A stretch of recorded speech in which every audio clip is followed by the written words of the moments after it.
Shabbat Shalom Mevoar, j'espère que vous allez bien, que vous avez passé une bonne semaine. Paracha de cette semaine, Paracha de Béar. N'oubliez pas comme quoi Bezrat Hashem samedi soir, c'est la Eloula du Tzadik, Rabbi Shimon Ben Yochai, que son mérite il nous protège. Donc n'oubliez pas d'allumer des bougies, l'Ilou Nishmat le Tzadik. La Gemara elle dit, après que Rabbi Shimon Ben Yochai, il ait vécu 12 ans dans la grotte, après que Rabbi Shimon Ben Yochai, il ait enfoui son corps 12 ans dans le sable. Quand il est sorti, il est parti voir son beau-père Rabbi Pinchas Ben Yair. Et le dos de Rabbi Shimon Ben Yochai, à force d'être dans le sable, son dos il était meurtri. Son dos, il avait des blessures de partout dans le dos. Et Rabbi Pinchas Ben Yair, en voyant l'état du dos de Rabbi Shimon Ben Yochai, il s'est mis à pleurer.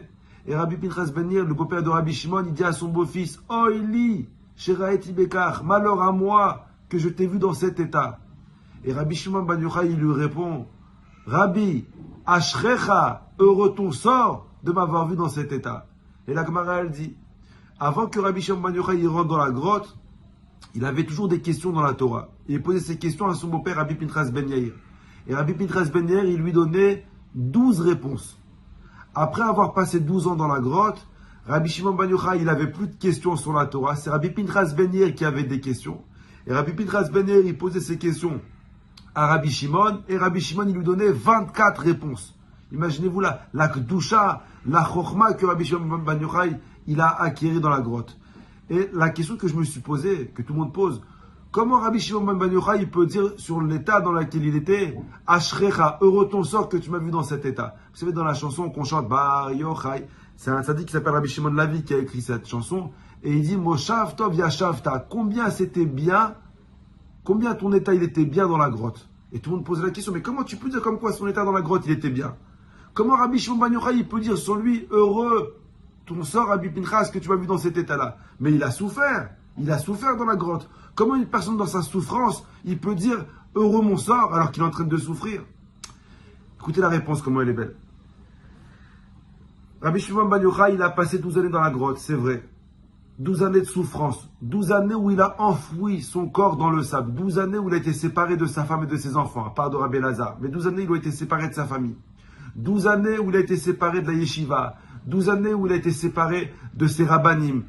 Et une personne normale face à la souffrance, comment il réagit? Comment il peut réagir? Vous savez que Rabbi Shimon Ben Yochai, il est parti en prison, il s'est caché dans la grotte, tout ça parce qu'il a dit le Hémet, parce qu'il a critiqué les Romains. Alors Rabbi Shimon Ben Yochai, il aurait pu dire à Kadosh Baruch Hu, c'est ça Hachem, c'est ça la récompense de celui qui t'aime, c'est ça Hachem la récompense de celui qui te sert, c'est ça Hachem la récompense de celui qui dit le Hémet. Pourquoi ça m'arrive? Pourquoi je suis obligé de me cacher dans une grotte? Parce que je suis persécuté par les Romains, parce que je t'ai défendu Hachem, parce que j'ai dit la vérité. Rabbi Shimon Ben Yochai, il aurait pu être en colère contre la situation. Mais Rabbi Shimon Ben Yochai, il a découvert un secret bien plus grand que de tous les secrets de la Kabbalah qu'il a découvert. Le secret des secrets, vous savez c'est lequel? Que Rabbi Shimon Ben Yochai, il a découvert encore plus fort que la Kabbalah. C'est que Rabbi Shimon Ben Yochai, il savait comme quoi l'être humain ne contrôle pas ce qui lui arrive. On ne contrôle pas ce qui nous arrive. On ne contrôle pas. Est-ce qu'on va être dans une grotte? Est-ce qu'on va pas aller dans une grotte? Est-ce qu'on aura des enfants? Est-ce qu'on va se marier? Est-ce qu'on sera en santé? Ça ne dépend pas de notre contrôle. Ça, c'est Akadosh Baruch Hu qui décide tout ça. Rabbi Shimon Ben Yochai, il savait comme quoi on ne contrôle pas ce qui nous arrive. Par contre, Rabbi Shimon Ben Yochai, il savait comme quoi on contrôle la réaction de ce qui nous arrive. Et Rabbi Shimon Ben Yochai, il a dit, écoute, quand il est rentré dans la grotte, il a dit, j'ai deux options face à moi. Soit je m'en veux, soit je crie, soit je pleure, soit j'en veux à Hachem, soit j'en veux à tout le monde, soit, maintenant que je suis dans une grotte seule, alors je vais profiter, je vais sortir tout le potentiel que je peux sortir de la situation. Je ne contrôle pas ce qui m'arrive, mais je contrôle comment réagir face à ce qui m'arrive.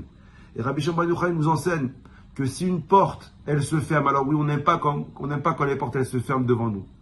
Mais si une porte, elle se ferme devant toi, au lieu de taper à la porte pour qu'on t'ouvre, au lieu de pleurer, au lieu d'en vouloir à celui qui a fermé la porte, regarde autour de toi. Et regarde, est-ce que Akadosh Baruch Hu t'a pas ouvert une autre porte, encore bien meilleure et bien plus grande que celle qui s'est fermée avant? Et c'est bidiouk ça, Rabbi Shimon Ben Yochai. Il est rentré dans la grotte, une porte, elle s'est fermée. Mais il a réussi à voir autour de lui, à sentir quelque chose de plus grand quand il a dévoilé le Zohar. Pour finir, c'est que le mot secret, Raz, les secrets de la Kabbalah, le mot secret, le mot Raz, c'est la même gematria, c'est la même valeur numérique que le mot or, la lumière, les deux c'est 207, raz et or c'est 207. Celui qui comprend le secret de chaque situation, alors il éclaire la situation. Celui qui comprend dans chaque situation que c'est Akadosh Baruch Hu qui contrôle la situation, alors il éclaire la situation. Bracha v'atzlacha à vous, toute votre famille, à la semaine prochaine.